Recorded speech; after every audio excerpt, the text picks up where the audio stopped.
देगाव गावात मुरलीधर गाडगे यांचं घर म्हणजे जणू प्रेमाचा आणि संस्काराचा एक छोटासा महाल. या घरात काजल नावाच्या एका मुलीचा जन्म झाला. दिसायला अत्यंत गोड, स्वभाव शांत आणि अभ्यासात हुशार. काजल म्हणजे तिच्या आईवडिलांचा आणि चुलत्यांचा चिवकी प्राण. तिच्या चेहऱ्यावरचं हसू पाहिलं की कोणाचंही मन शांत व्हायचं. काजलला लहानपणापासूनच शिक्षक व्हायचं होतं. तिच्या मनात एकच ध्यास होता, शिक्षिका होऊन गावातील मुलामुलींना शिकवणं.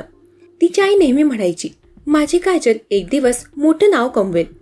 काजलला हे ऐकून खूप आनंद व्हायचा, पण ती नेहमी लाजून म्हणायची, आई, मोठं नाव कमवणं म्हणजे काय? मला फक्त शिकून माझ्या गावाला काहीतरी परत द्यायचंय. तिच्या या साध्या विचारामुळेच ती सर्वांना आपलीशी वाटायची. ती जसजशी मोठी झाली तसतशी तिच्या सौंदर्याची आणि सुस्वभावाची चर्चा गावात होऊ लागली. तिचं शिक्षण पूर्ण झाल्यावर तिच्या लग्नाची बोलणी सुरू झाली. अनेक ठिकाणाहून स्थळ येत होती, पण तिच्या आईवडिलांना आपल्या मुलीसाठी एक चांगला आणि सुसंस्कृत मुलगा हवा होता. आणि मग एक दिवस एका गावच्या सरपंचाच्या मुलाचं स्थळ आलं. माजी सरपंच प्राध्यापक सिद्धेश्वर मोरे यांचा मुलगा अण्णासाहेब. तो शिकलेला, चांगल्या घरचा आणि प्रतिष्ठित कुटुंबातला. हे स्थळ आल्यावर गाडगे कुटुंब हरकून गेले. वडील मुरलीधर गाडगे यांना वाटलं, आपल्या मुलीचं आयुष्य आता सोन्यासारखं होणार. त्यांनी त्या स्थळाला लगेचच होकार दिला. लग्नाची तयारी सुरू झाली. ढवसळ गावात मोरे कुटुंब राहत होतं. तिथे लग्नाची जोरदार धामधूम सुरू झाली. गाडगे कुटुंबाने आपल्या लाडक्या लेकीसाठी काहीही कमी ठेवलं नव्हतं. घरात सोन्याचे दागिने, नवे कपडे, भेटवस्तू आणि सर्वात महत्त्वाचं म्हणजे काजलसारखी एक प्रेमळ मुलगी. एवढं सगळं घेऊन ती मोरे कुटुंबात सून म्हणून पोहोचली. लग्नाचा मांडव सजलेला होता. लग्नाची विधी सुरू असताना अचानक वाद झाला. मोरे कुटुंबाने गाडगे कुटुंबासमोर अजून 10 तोळे सोन्याची मागणी केली. तुमचा हुंडा पूर्ण नाही, अजून काहीतरी द्या, अशा दबावाच्या भाषा सुरू झाल्या. गाडगे कुटुंब हादरलं. त्यांनी हात जोडून विनंती केली, ऊस कारखान्यातून पैसे आले की बाकीचं सोनं देऊ, फक्त लग्न थांबवू नका. काजलच्या वडिलांनी शब्द दिला आणि त्या दबावात लग्न पार पडलं. सुरुवातीचे काही दिवस काजलला वाटलं, नवरा अण्णासाहेब थोडा रागीट आहे, पण नंतर सगळं ठीक होईल. पण तिचा हा विचार चुकीचा ठरला. कालांतराने तिचं स्वप्न एक भयानक तुरुंग बनलं. सासू अलका, सासरे सिद्धेश्वर, नवरा अण्णासाहेब आणि नणंद सोनाली या चौघांनी मिळून तिचं आयुष्य छळाचं घर केलं. 10 तोळ्याचं सोनं देणार कधी? तुझं माहेर गरीब आहे, तू काहीच देत नाहीस, तू आम्हाला काहीच नको म्हणालीस का? अशा शब्दांचे घाव दररोज तिच्या मनावर बसत होते. एका बाजूला शारीरिक आणि मानसिक छळ सुरू होता. वेळेवर जेवण मिळायचं नाही.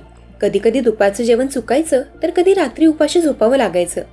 मारहाण, शिवीगाळ, अपमान हे तर रोजच झालं होतं. काजलने अनेकदा आपल्या आईला आणि चुलत्याला फोन करून सांगितलं, आई, मला परत बोलावून घे ना. माझे इथे श्वास घेणंही कठीण झाले. पण माहेरून तिला फक्त एकच उत्तर मिळायचं, धीर धर बाळा, नात्यात थोडं सहन करावं लागतं. थोडे दिवस सहन कर, सगळं ठीक होईल. दुसरीकडे सासरकडून 5 लाख रुपयांची मागणी सुरू झाली होती. हे पैसे काढायचे आहेत, नाही दिले तर तुझं काय करायचं ते बघ, अशी धमकी दिली जात होती. पुढे वर्षाने काजल आई झाली. 1.5 वर्षाचा एक गोंडस मुलगा तिच्या आयुष्यात आला. त्याच्या चेहऱ्याकडे पाहून तिला जगण्याचं बळ मिळालं, पण तिला त्यालाही जवळ घेऊ दिलं जायचं नाही. सासरची मंडळी तिला म्हणायची, तू त्याला काही शिकवू शकत नाहीस, तू चांगली आई बनवू शकत नाहीस. मुलाचं निरागस हसूही तिच्या आयुष्यात दुःखाचं कारण ठरत होतं. काजलने तिच्या एका मैत्रिणीला फोनवर सांगितलं, माझ्या मुलाला माझ्यापासून दूर ठेवतात.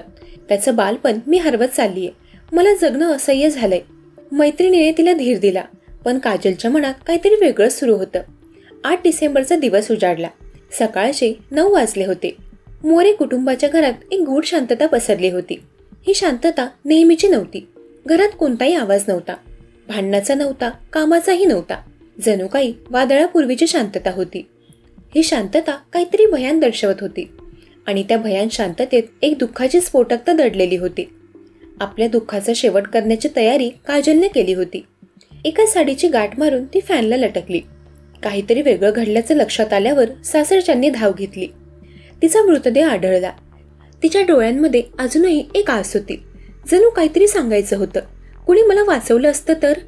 तिच्या आयुष्याची चिरडलेली कहाणी त्या दिवशी संपली. दुपारच्या वेळेस तिचा पार्थिव देगावच्या घरी आला.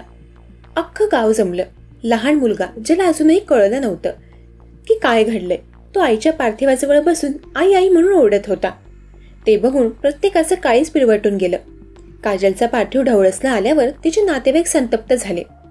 सासरची मंडळी तिच्या मृत्यूला अपघात म्हणत होती, पण तिच्या शरीरावर दिसणाऱ्या खुणा, व्रण, डोळ्यातील घुसमट हे सगळं काहीतरी वेगळंच सांगत होतं. नातेवाईकांचा राग अनावर झाला.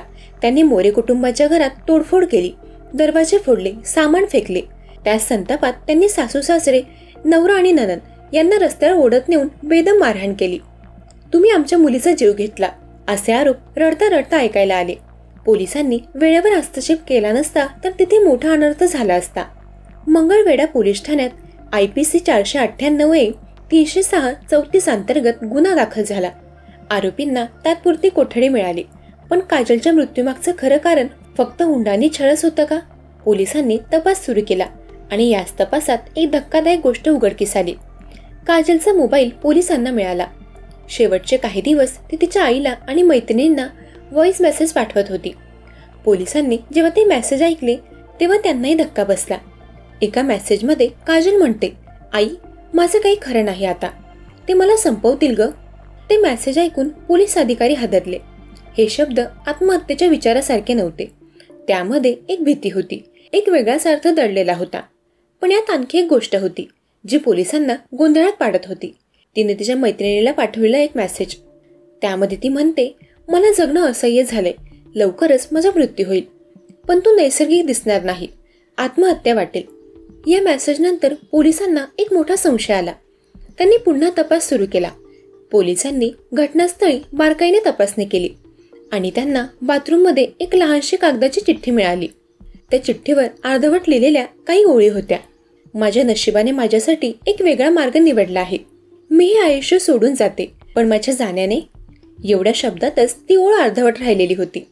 पोलिसांनी मोरे कुटुंबाची पुन्हा चौकशी केली आणि मग ननंद सोनालीने पोलिसांसमोर एक धक्कादायक खुलासा केला. मी काजलला आत्महत्या करण्यास प्रवृत्त केलं नाही, पण मलाही माहीत होतं की ती असं काहीतरी करणार आहे. पोलिसांना संशय आला. त्यांनी पुन्हा चौकशी केली आणि मग त्यांनी सोनालीला थेट विचारलं, काजलने व्हॉइस मेसेजमध्ये ते मला संपवतील असं का म्हटलं? सोनालीने सुरुवातीला टाळाटाळ केली, पण नंतर ती तुटली आणि मग त्या क्षणी त्या रहस्याचा उलगडा झाला. काजलने खरंच आत्महत्या केली नव्हती. तिची सासू अलका, सासरे सिद्धेश्वर, नवरा अण्णासाहेब आणि ननंद सोनाली यांनी मिळून तिला मारहाण करून तिला फासावर लटकवलं होतं. काजलने तिच्या मोबाईलमध्ये एक गुप्त फोल्डर तयार केला होता, ज्यात तिने सासरच्या लोकांचा छळ आणि धमक्या रेकॉर्ड केल्या होत्या. त्या सगळ्या रेकॉर्डिंग पोलिसांना मिळाल्या. त्यात अण्णासाहेब तिला मारहाण करत असताना म्हणत होते, हुंडा आणला नाहीस तर तुला जिवंत ठेवणार नाही. आणि त्यांच्या आईचा आवाज होता, तिला गप कर, नाहीतर आपल्याला अडचणी येतील. या सगळ्या पुराव्यांमुळे पोलिसांना खात्री झाली, ही आत्महत्या नाही तर हुंड्यासाठी केलेला खून होता. काजलच्या मृत्यूनंतर ती फक्त एक बातमी राहिली नाही, तर ती एक प्रतीक बनली. एका निष्पाप जीवाला हुंड्याच्या राक्षसाने कसं संपवलं याची. तिच्या मुलाला आजही वाटतं, आई कामावर गेलीये, येईल ना परत, पण त्याला हे कोण सांगेल की ती कधीच परत येणार नाही. आजही तो लहानगा आईच्या छायेत परत जाण्यासाठी आसुसलेला आहे आणि उत्तर फक्त अश्रूंमधून येत आहे. काजल गेली, पण तिचं दुःख, तिचं मातृत्व, तिचं स्वप्न आजही समाजात जिवंत आहे. दोषींना शिक्षा मिळेलच, पण आपल्याला एक जबाबदारी मिळते, अशा कुठल्याही काजलचं आयुष्य पुन्हा जीवन संपवणं इतकं कठीण होऊ नये. दरम्यान या घटनेवर तुमची काय प्रतिक्रिया आहे ते कमेंट करून नक्की सांगा. जर तुम्हाला अशा सत्यकथांमध्ये रस असेल तर क्राईम कोड मराठी या यूट्यूब चॅनलला जरूर सबस्क्राईब करा. तोपर्यंत सतर्क रहा, सावधान रहा. धन्यवाद.